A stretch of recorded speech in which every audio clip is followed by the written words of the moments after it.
warahmatullahi wabarakatuh. Kami dari SMN Negeri 1 Yusuf Wilangun dari kelas 9I dari kelompok Einstein ingin mewawancari Bu Vivi sebagai narasumber yang berprofesi sebagai perawat di klinik Muhammadiyah. Saya Rizky Putri Dwi Sofiani, absen 4. Saya Naswa Yulia Kartikasari, absen 20. Saya Yola Ardina Rasti, absen 27. Saya Rizky Novitasari, absen 24. Bu, saya ingin bertanya, penyakit apa saja yang dapat menyerang organ reproduksi pada laki-laki dan perempuan? Pertanyaannya adalah penyakit-penyakit yang dapat menyerang reproduksi laki-laki dan perempuan itu ada banyak macam. Saya sebutkan beberapa contohnya. 1. Ketika perempuan reproduksi sudah matang, usia matang, itu banyak sekali yang penyakit bisa menyerang. Contohnya pada perempuan endometriosis. Endometriosis itu adalah peradangan juga. Kedua adalah radang panggul.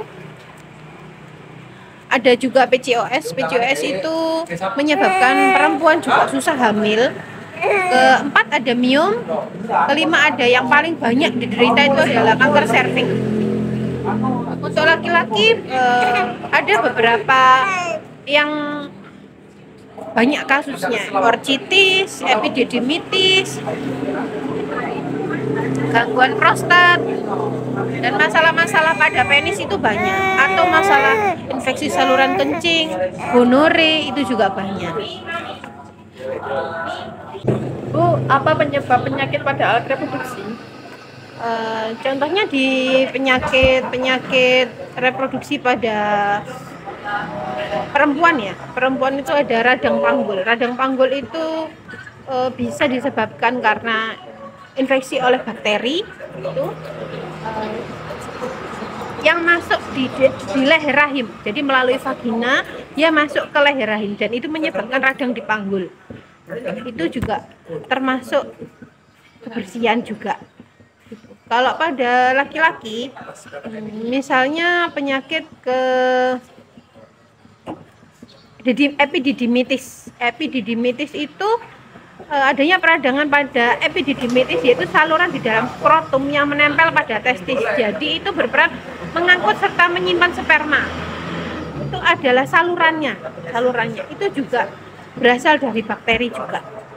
Infeksi saluran kencing adalah penyebab utama. Jadi termasuk lagi-lagi balik lagi ke kebersihan.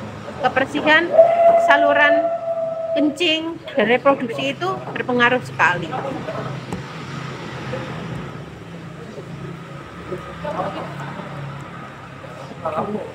Bu, kalau boleh tahu, apa saja penyakit yang timbul akibat alat reproduksi tidak bersih?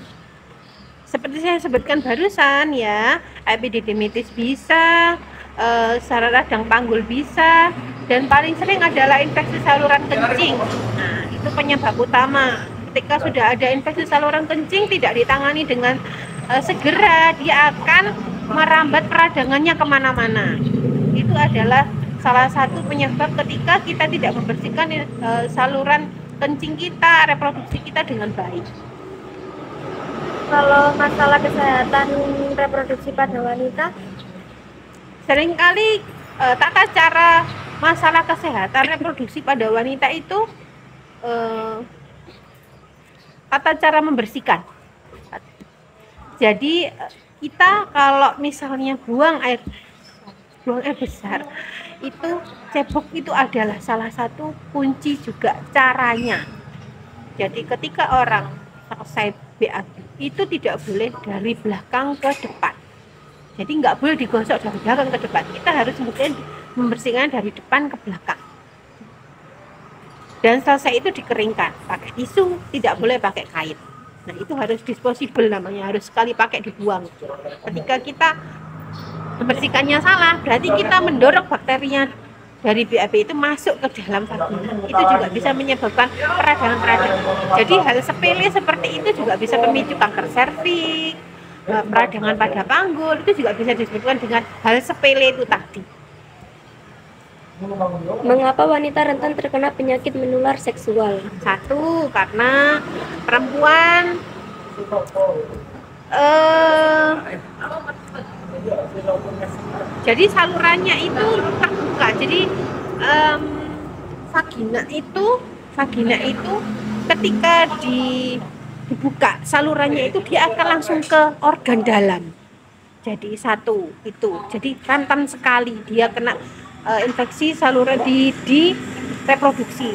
Jadi bakteri sedikit kalau tidak cepat ditangani di perempuan, dia akan cepat sekali masuk ke dalam organ-organ yang lain karena pendek. Kalau laki-laki itu panjang kan, ininya salurannya panjang. Jadi dia nggak serta-merta bisa langsung kena. Gitu. Kalau perempuan 1 itu tadi. Yang kedua karena mungkin ketika ada pasangannya yang terinfeksi misalnya HIV, dia sudah terinfeksi dengan perempuan lain misalnya, nanti yang terkena awal imbasnya itu adalah si perempuan dulu karena itu tadi cairannya dari suami menularkan ke perempuan. Jadi semua sistem cairannya itu mengandung virus, sedangkan perempuan alat reproduksinya itu langsung berhubungan dengan organ dalam. Ketika lobang langsung masuk itu kan organ dalam semua, jadi benar-benar masuknya gampang sekali. Kenapa perempuan itu lebih cepat kena? Yaitu tadi karena pendek saluran organ dalamnya itu. Kedua ya karena mungkin imun juga, itu juga pengaruh. Karena perempuan rawan stres, apalagi kalau higiennya, kebersihannya tidak dijaga, itu juga semakin mempercepat penyakit-penyakit itu kembang. Apa kesehatan pada alat reproduksi pada remaja sangat penting? Penting sekali. Dari usia remaja itu harus sudah dikenalkan bagaimana cara membersihkan yang benar, menjaga gimana. Karena ketika di remaja dia tidak dibekali dengan mana yang boleh disentuh, mana yang boleh tidak disentuh, mana yang boleh dipakai. Misalnya dari remaja awal harus ganti celana dalam berapa hari sekali, harus membersihkan area vaginanya bagaimana, harus ceboknya yang baik bagaimana, itu sangat berpengaruh sekali. Dan itu dibekali mulai dari dia remaja, mulai dari dia kecil sudah harus dibekali itu tadi. Dan itu bisa mencegah mulai dini berbagai penyakit yang nantinya berimbas ke reproduksi. Bagaimana cara kita agar terhindar dari penyakit pada sistem reproduksi? 1, hidup sehat. Kedua, menjaga kebersihan. Ketiga, hindari alkohol, merokok, itu sangat penting. Dan yang paling penting adalah menghindari seks bebas, itu juga harus paling penting. Jadi ketika belum menikah jangan sampai melakukan seks bebas. Itu banyak kasus sekarang anak-anak usia remaja, usia masih SMP, SMA sudah terinfeksi B20 HIV, itu karena mereka melakukan seks bebas. Itu yang harus dipegang benar-benar. Dan banyak kasus sekali bayi-bayi yang dilahirkan dari ibu masih kecil yang terinfeksi HIV. Itu harus benar-benar dijaga. Itu yang paling penting. Apa saja pencegahan yang dapat dilakukan untuk menjaga kesehatan pada sistem reproduksi? Benar Mbak? Apa saja pencegahan yang dapat dilakukan untuk menjaga kesehatan pada sistem reproduksi? Menjaga kesehatan sistem reproduksi itu tadi ya. Tidak menahan pipi, reproduksinya, kebersihannya dijaga. Dan lagi kalau misalnya direproduksi itu kebanyakan dari peradangan, berarti konsumsi makanannya juga harus dilihat. Itu juga berpengaruh juga. Kalau kita ada peradangan tapi konsumsi imunnya kita baik, makanan yang kita makan baik, meskipun kita berobat, kalau kita makan nggak baik itu juga tidak menunjang kesembuhan. Jadi gizi juga harus diperhatikan, terus kebersihannya, reproduksi, terus menghindari paparan-paparan radiasi. Dan sekarang itu adalah yang kebanyakan itu ketika remaja sudah mulai obesitas. Kebanyakan anak-anak sekarang makan makanan manis, mulai gendut. Itu nanti ketika dia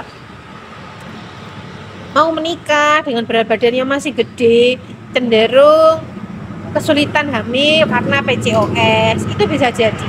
Jadi mulai dari remaja, mulai dari sekarang, bagaimana caranya menjaga itu tadi, tidak seks bebas, membersihkan reproduksinya dengan baik, makan makanan yang sehat, dan tidak seks bebas, alkohol, perokok, itu semua dihindari. Sudah? Sudah. Oke.